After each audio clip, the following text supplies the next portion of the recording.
talk about what it's like doing the work today, in essence, to further and actually gain workers' rights in places where it's difficult, or even when you have rights, how difficult it is to keep them. So the first person I'd like to have come up is Eric Renner from UFCW 1439 to talk about his experience and their experiences around worker rights. Thanks, Guy. Thanks, Dale. Great history lesson. Basically, I want to talk about a campaign that we undertook back in 2009 against Fred Meyer. We had an issue to settle the contract that was, that had us caught up. And basically, Fred Meyer had a policy that if you make one cash handling mistake, that they would fire you. You could have a perfectly good working record. You could have been there for 10 years. But you make one cash handling mistake, you're gone.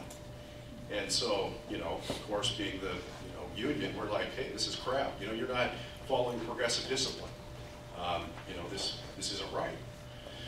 So they snubbed us on us basically and said, hey, look, we only have 4 stores here. Do whatever you have to do.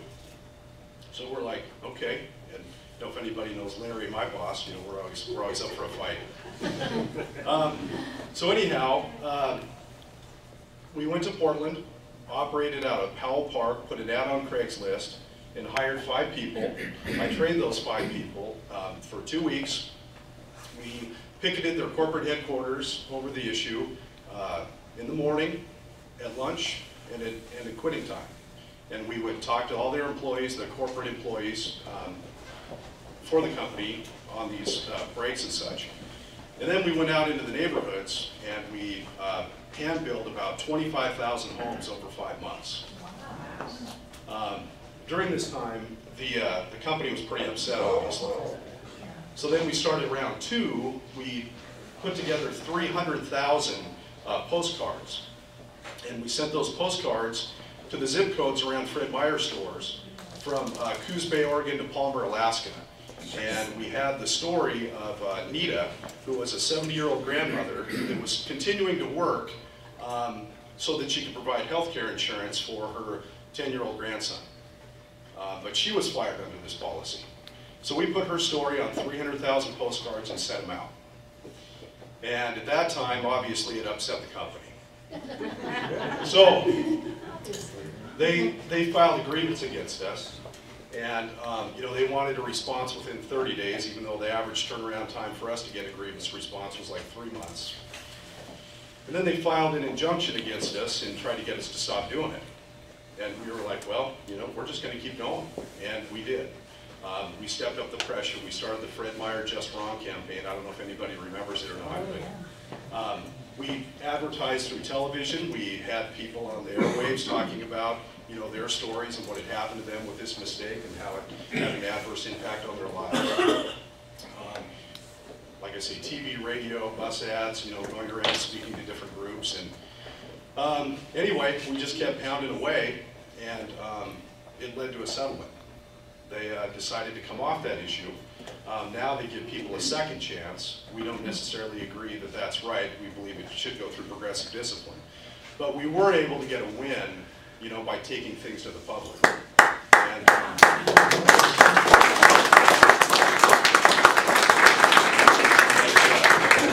thanks, yeah. And we appreciate the support of the community. We wouldn't have, been able to win if it hadn't been for that. It's funny, when you take these issues to the public, it really resonates with people. We had people call in with stories of, how, hey, look, I work at a business and I left the back door open and somebody came in and robbed us and I wasn't fired. So, it hits home with people. I mean, you make one mistake. Basically, their policy is, you can't, if someone walks away from your check stand without paying for the item, then you can't leave your check stand to tell them to pay for it. You have to call, loss prevention or whatever, and if loss prevention doesn't come up in time to catch these people, then you're fired. So anyhow, we've done a variety of other campaigns like this. I mean, if I could go on for probably 2 hours, but I know we gotta move on. So I guess with that, does anybody have any questions? How does this translate into today, taking issues to the public today? Well, this was 2009, so it's 3 years ago. 4 years ago now, I guess. But we have a strike and defense fund, you know, a couple $1 million. And rather than paying out strike benefits and such, we look at advertising, which in our mind is free speech. So, you know, of course, we have corporate campaign language in our contracts. It says we can't take economic action, but, you know, we believe that we have a right. You know, we're not asking people not to shop in these stores. We're just sharing the stories of people and what happened to them. So we're completely within our rights, we feel. And if this stuff keeps coming up, we're just going to keep talking. Can you go a little, expound a little bit what you guys just said last year with those radio commercials to do with letting people know how much input our health and benefits puts into the community? Oh yeah, good point. Basically, the employers, we felt were going to come after our health care plan this last time around because they did in Southern California, they did in Portland, and they did in Seattle. So what we wanted to do was get a jump ahead of them. We wanted to talk about, you know, how much money our union healthcare plans put into the local economy. And UFCW's local healthcare plan puts $30 million from Central Washington into Eastern Washington, which creates a lot of jobs. And the healthcare industry is, you know, very big in Spokane here. And so we wanted to get that out to the public, to get the public on our side, that if we had to, you know, we wanted to talk about how good our healthcare benefits were and how much they contributed to the community. And then if they came after our benefits, then we were going to reverse that campaign, you know, to go negative. But because we started that campaign, they didn't come after our healthcare benefits. Oh. Got to be proactive. Offensive instead of defensive. Exactly. But, you know, in our industry, you know, we can put out a Just Wrong campaign with Fred Meyer. When people go to the grocery stores, they know their meat cutter, they know their produce person, they know the checkers, you know, you become friends. And our members were able to tell our story and what our fight was and what our problem was, which was very effective. So oftentimes you know, it's just getting the word out and letting people know.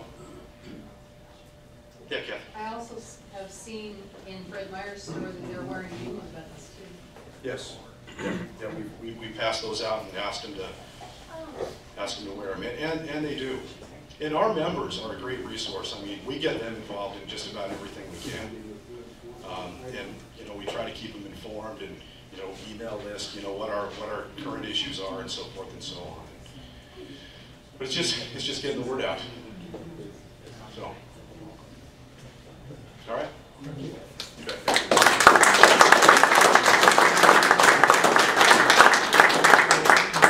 Our next speaker is Rick Evans from Laborers 238 to talk about his world related to the building trades.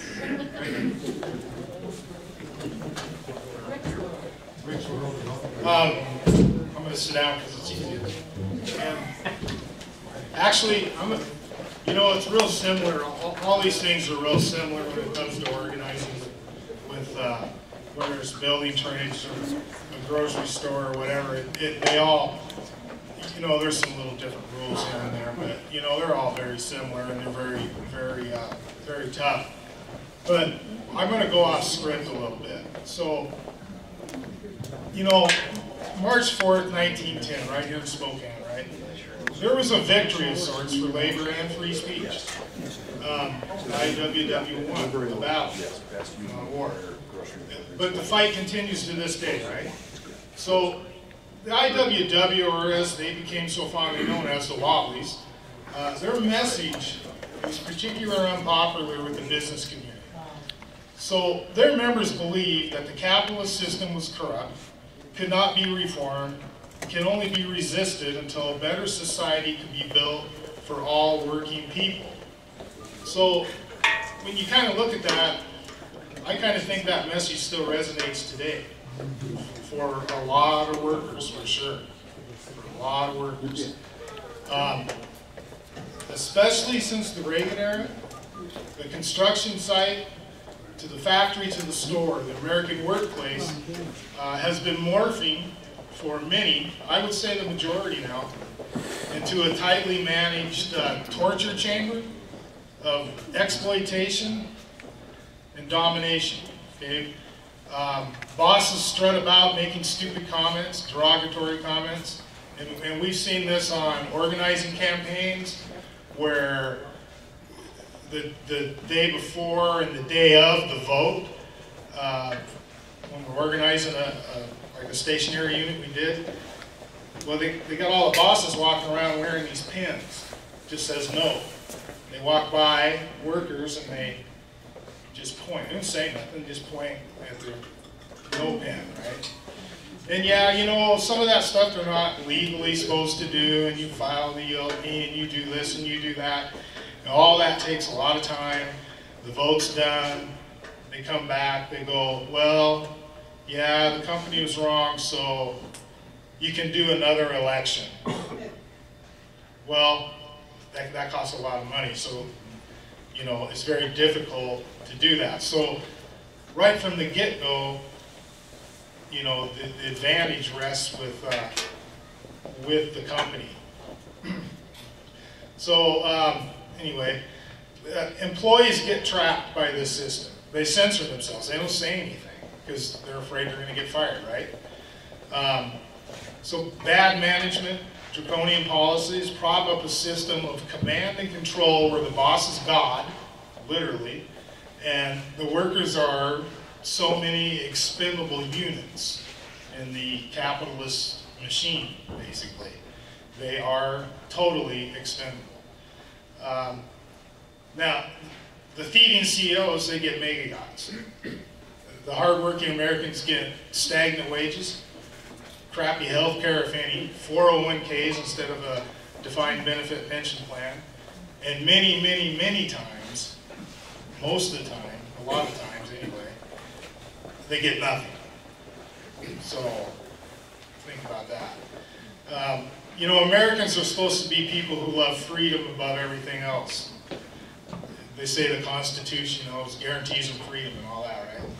But where's the average citizen less free than in the typical workplace? Workers are denied bathroom breaks. In some states, they are denied an unpaid lunch break. There is nothing to protect them. They cannot have an unpaid lunch break. They just go right on through, no breaks at all. Just go for however long the employer says. And it's legal. And if the employee whispers the word union, right, because he's not happy, you know, they'll send you packing. They'll go home. You can go home and eat. Go to the bathroom. Don't come back here, right? So, the way I see it, right-wing domination was not always the law of the land. You know, in the early 60s, when unions were stronger, a worker subjected to abuse could bargain with his employer or simply walk. But today's high unemployment, which if you think about it, is sustained by the Federal Reserve's corporate-focused obsession with fighting inflation. That's code for keeping down wages.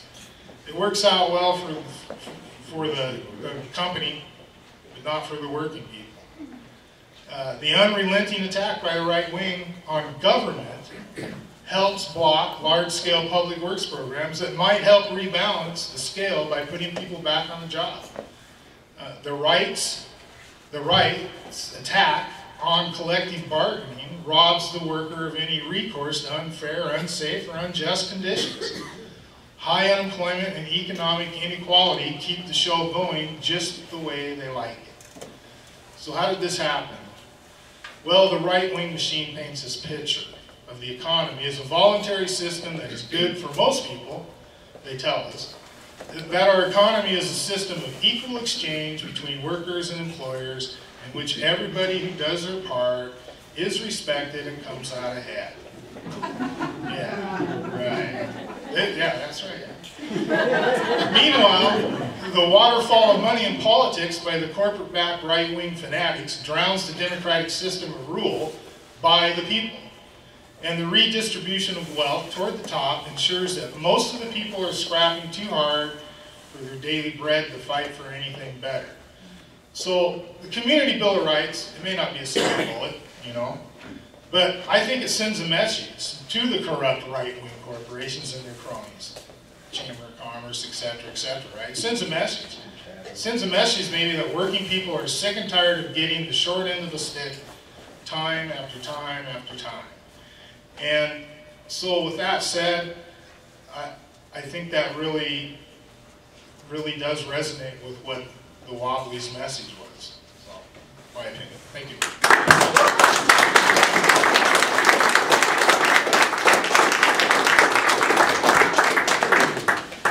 So Pat, you get to follow that. I just say good night. I don't know how to follow those two guys. So this is Pat from the Plumbers and Steam Fitters, Local 44. Hello, I'm the business manager. Welcome. Thank you for coming tonight. I don't have much to add. I was going to prepare something, but one lousy email today shut my whole day down, so I just responded to that. I think it's a great thing come together. I think in my new position, I've been here only a year and a half. We have to work together. That's the key. It's the only thing that's going to work. But the alliance, this thing, it's important with like minds to work together, because separately, even as the building trades as a group, we're not going to get things done in the workplace. It's just not going to happen. Kids today don't realize what the unions did for them. They don't realize what a 40-hour week came from, overtime, all that stuff, and I hate to see that go away. I mean, I enforce our contract, but I don't live by it, by the hours I put in, but that's my choice. That's my choice. So, you know, I can beat myself up for, whoa, this one's once again, thank you for coming, and is there any questions? Because I really didn't give you that much info. All right, thanks.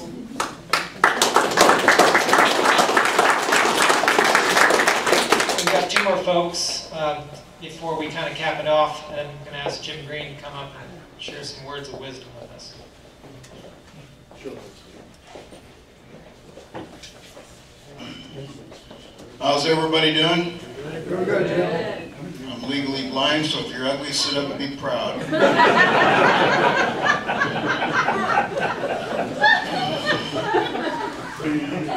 want to mention to you folks that you know that you did get quite a bit of great information tonight. There was also, I'm sure, a bit of beer consumed. If you feel like you can't drive home, don't worry about it, because folks, you're not just looking at Jim Green, the comedian. You're looking at Jim Green, the legally blind, designated driver. Okay. That's right, folks. I'll give you a ride home you'll never remember.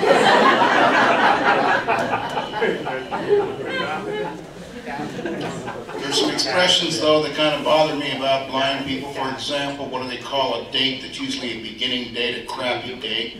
They call it a blind date. They don't call it a deaf date, a crippled date, a gosh dang retard date.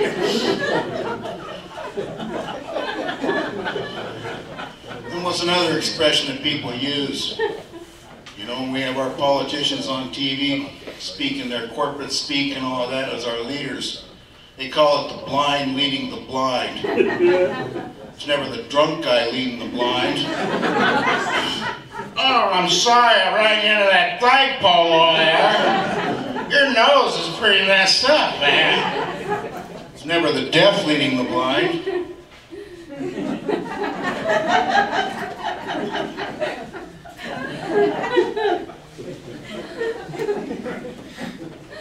Yeah, it's been fun being here with you guys tonight, and great meeting all of you people, and I hope that you signed the sheets right. I couldn't tell.